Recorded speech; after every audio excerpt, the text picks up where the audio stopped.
మహాకుంభమేళాకు దేశ విదేశాల నుంచి కోట్లాది మంది భక్తులు పోటెత్తుతున్నారు. ఇప్పటికే 40 కోట్ల మందికి పైగా భక్తులు కుంభమేళాకు హాజరై పవిత్ర స్నానాలు చేసినట్లు అధికారులు అంచనా వేశారు.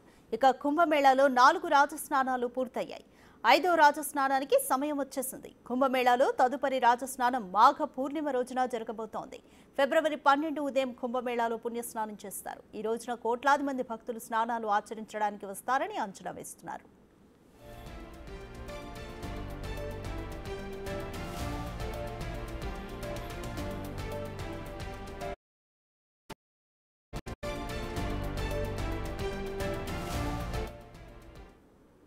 ఇందుకు తగ్గట్లుగా అధికారులు తగిన ఏర్పాట్లను చేస్తున్నారు. మాఘ పూర్ణిమ తర్వాత మరో రాజస్నానాన్ని మహాశివరాత్రి నాడు చేస్తారు. ఇక శివరాత్రితోనే కుంభమేళా పూర్తవుతుంది. మహాకుంభమేళాకు దేశ విదేశాల నుంచి కోట్లాది మంది భక్తులు పోటెత్తుతున్నారు.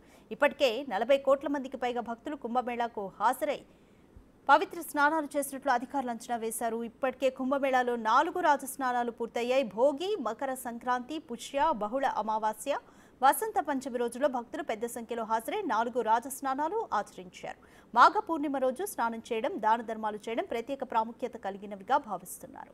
మాఘ పూర్ణిమ తర్వాత మరో రాజస్నానాన్ని మహాశివరాత్రి నాడు చేస్తారు. శివరాత్రితోనే కుంభమేళా పూర్తవుతుంది.